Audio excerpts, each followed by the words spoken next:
আসসালামু আলাইকুম রহমতুল্লাহি ওবরকাতুহ। সম্মানিত দর্শক, আওয়ামী লীগের পলাতক অনেক নেতৃবৃন্দ তারা সামাজিক মাধ্যমে এসে নানা রকম মন্তব্য করছেন এবং বিভিন্ন যারা বিদেশি বা প্রবাসী ইউটিউবার রয়েছেন। বিদেশি বললাম যে দেশের বাইরে থেকে অনেকেই ইউটিউব পরিচালনা করেন, বিদেশি ইউটিউবার। তাদের সঙ্গে আবার বাংলাদেশি লোকজন বাংলা ভাষায় দেশের বাইরে থেকে যারা কন্টেন্ট তৈরি করেন, তাদের অনেকের সঙ্গে সেই পলাতক অনেক আওয়ামী লীগ যারা নেতৃবৃন্দ তারা বক্তব্য দিচ্ছেন, সাক্ষাৎকার দিচ্ছেন। দ্বিতীয়ত, আওয়ামী লীগ সভানেত্রী সাবেক প্রধানমন্ত্রী শেখ হাসিনা তার যে কিছু টেলিফোনের সংলাপ এবং কথাবার্তা, এগুলো রীতিমতো ভাইরাল হয়ে যাচ্ছে এবং পুরো বাংলাদেশের পরিবেশ এবং পরিস্থিতি অস্থির থেকে অস্থিরতার দিকে নিয়ে যাচ্ছে। এখন বাইরে যারা গেছেন, নিরাপদে পালিয়ে গেছেন বা সেখানে গিয়ে তারা রাজার হালে আছেন, তারা সহ তাদের যারা অলিগার শ্রেণী, দেশের হাজার হাজার কোটি টাকা সিঙ্গাপুর, মালয়েশিয়া, তারপর আমেরিকা, কানাডা থেকে শুরু করে দুবাই, সব জায়গাতে তারা ছড়িয়ে ছিটিয়ে আছেন। এবং একটা ভিডিওতে দেখলাম যে অনেকগুলো পলাতক আওয়ামী লীগ নেতা তারা হাফ প্যান্ট পরে মনের আনন্দে গান গাইছেন। এ দৃশ্য বাংলাদেশে যারা আওয়ামী লীগ করেন তাদের জন্য যে কতটা বেদনার, কিংবা এই সময়টিতে যারা হাতে পায়ে ধরে বিএনপির সঙ্গে সমন্বয়কদের সঙ্গে সমন্বয় করে কোনো মতে বেঁচে থাকার চেষ্টা করছেন, তাদের কাছে যে কতটা বেদনার, কতটা অবমাননাকর, এটি ভাষায় প্রকাশ করা যাবে না। অন্যদিকে যারা সাধারণ মানুষ তারা আওয়ামী লীগের এই সকল কথাবার্তা শুনে, পলাতক নেতৃবৃন্দের কথাবার্তা শুনে তারা রীতিমতো চরম বিক্ষুব্ধ, অনেক আতঙ্কিত। যারা একটু ভয় পান সহজে তারা খুবই আতঙ্কিত এবং আওয়ামী লীগের যারা প্রতিপক্ষ রয়েছেন তারা নিঃসন্দেহে আনন্দিত।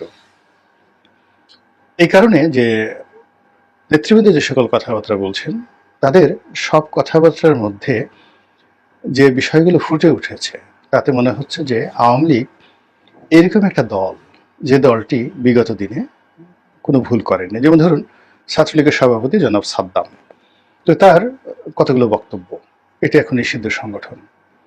তো তিনি তার বক্তব্যে প্রথমে বলছেন প্রধানমন্ত্রী শেখ হাসিনা, মানে শেখ হাসিনা বর্তমানের প্রধানমন্ত্রী। তারপরে তিনি তাকে বলছেন দেশরত্ন শেখ হাসিনা। তো এই জিনিসগুলো সময়ের সঙ্গে সঙ্গে আসলে এটাকে যাকে বলা হয় মানুষের হৃদয় জয় করার জন্য বা মানুষের কাছে নিজেদের যে বিষয়াদি তুলে ধরার জন্য এই ধরনের ল্যাঙ্গুয়েজ কোনো অবস্থাতেই গ্রহণীয় নয়।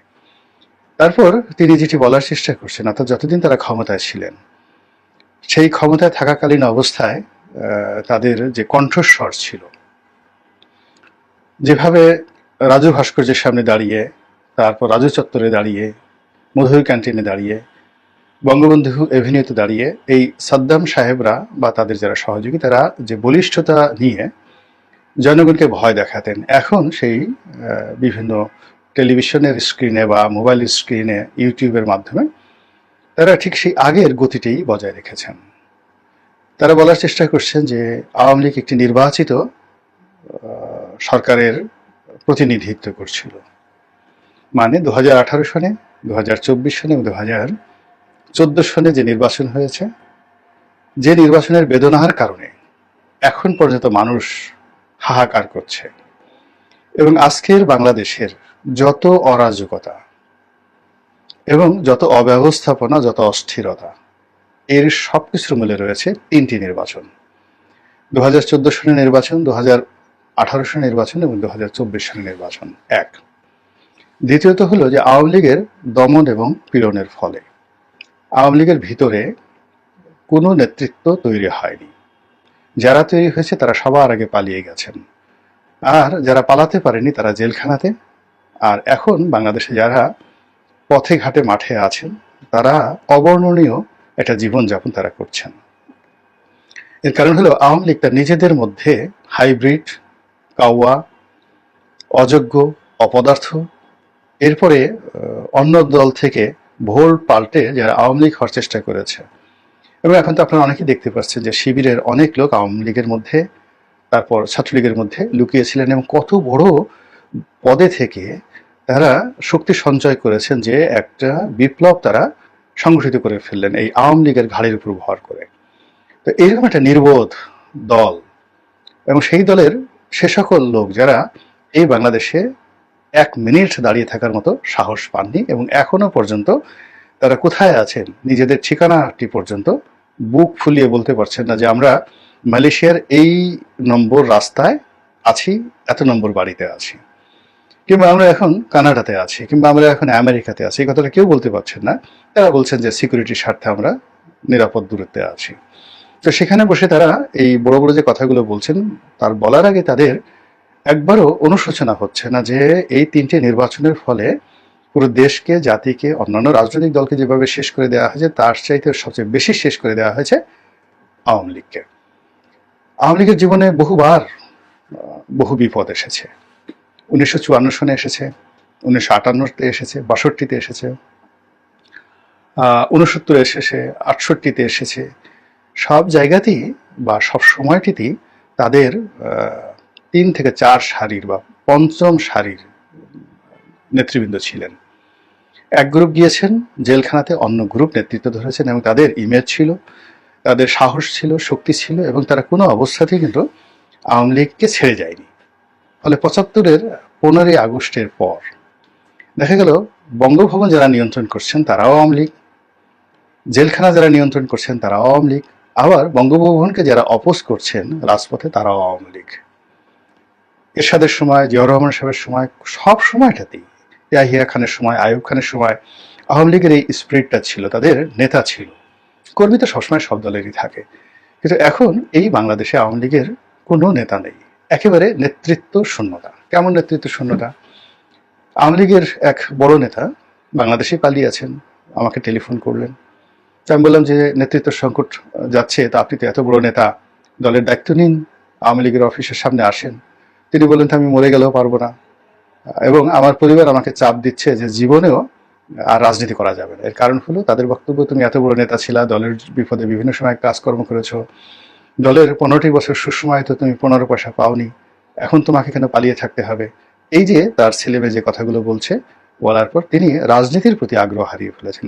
এইভাবে বাংলাদেশে হাজার হাজার আওয়ামী লীগের নেতাকর্মী তৃণমূলে আছেন যারা পালাতে পারেননি বা অনেকে কিছুই পাননি জীবনে, কিন্তু পালিয়ে আছেন।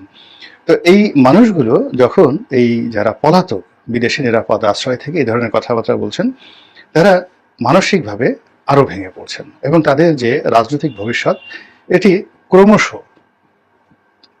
যাকে বলা হয় বিপদ থেকে বিপজ্জনক অবস্থাতে চলে যাচ্ছে। একটা জিনিস চিন্তা করুন যে 2001 থেকে 2006 সন পর্যন্ত বিএনপির যে জমানা, সেই জমানাতে তাদের ভুল এবং ত্রুটির কারণে আজ পর্যন্ত বিএনপি দাঁড়াতে পারছে না।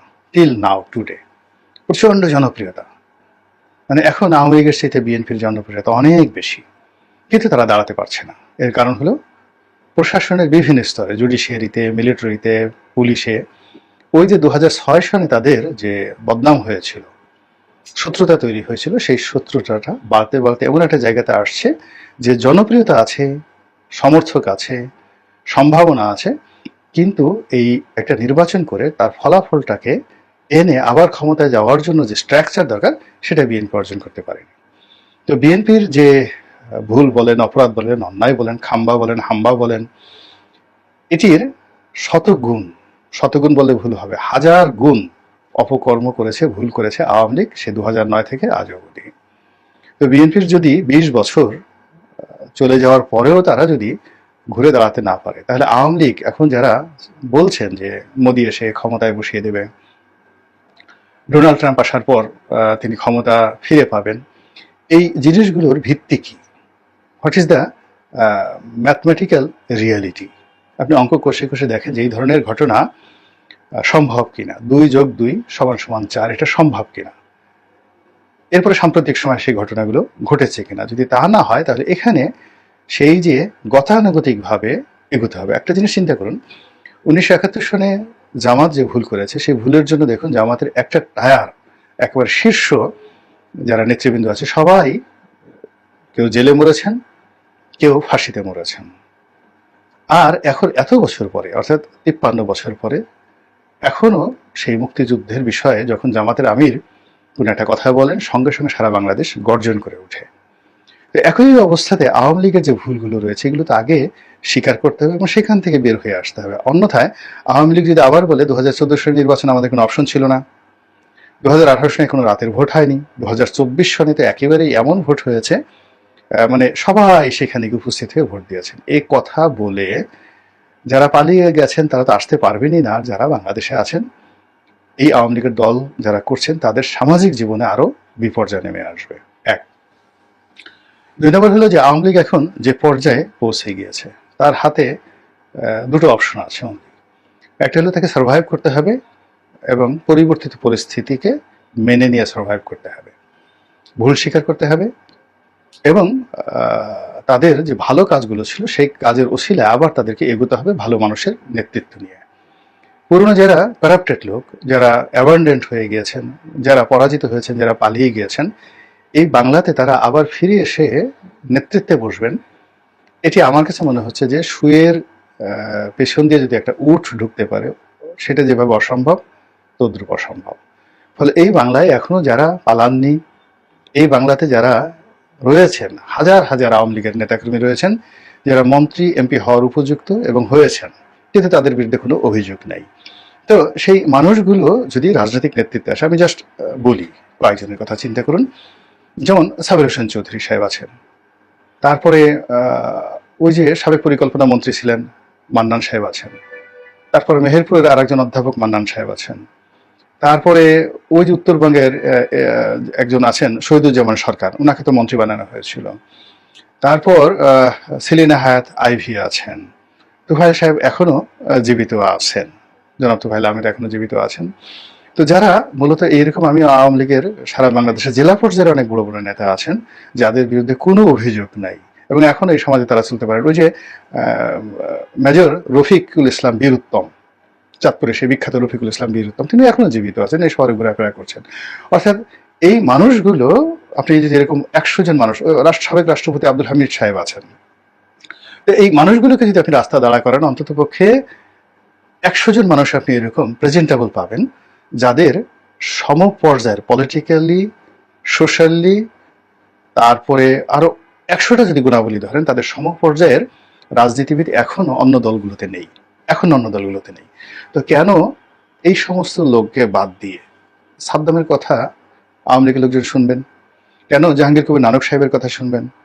কেন মুফাজ্জল হোসেন চৌধুরী মায়ার কথা শুনবেন? কেন সেই বাহাউদ্দিন নাসিম সাহেবের কথা শুনবেন? কেন ওবায়দুল কাদের সাহেবের কথা শুনবেন? এই জিনিসগুলো আওয়ামী লীগের যারা শীর্ষ নেতৃত্ব আছেন তাদেরকে বুঝতে হবে। এখানে সাবেক প্রধানমন্ত্রী শেখ হাসিনা, তার বিশাল অবদান এবং তার একটা সময় ছিল, এখন তিনি সেই সময়টাতে অনেক কিছু করেছেন দলের জন্য, দেশের জন্য, কিন্তু বাস্তবতা হলো জীবনের একটা পর্যায়ে এসে শুধু পরাজিত হতে হয়। মোহাম্মদ আলী ক্লে, তাকে পরাজিত হতে হয়েছে। মাইক টাইসন দেখেন পরাজিত হলো, এরপরে মাহাতির মোহাম্মদ পরাজিত হলেন, তারপরে মাহাতির মোহাম্মদ তো সর্বশেষ তার জামানত বাজেয়াপ্ত হলো নির্বাচনে।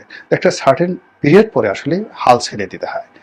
এখানে বঙ্গবন্ধু কন্যার যে এখন বাস্তব অবস্থায়, তাকে আপনি একটা এলিমেন্ট হিসেবে ব্যবহার করতে পারেন, স্ট্যাচু হিসেবে ব্যবহার করতে পারেন, তারপরে তাকে একটা ঐক্যের প্রতীক হিসেবে ব্যবহার করতে পারেন, but as a operational head এই মুহূর্তে কোনো অবস্থাতেই ভায়াবল না, কোনো অবস্থাতেই ভায়াবল না। তারপরে তার যে দুজন সন্তান আছেন, পুতুল আছেন, জয় আছেন, তাদের অনেক গুণাবলী আছে, অনেক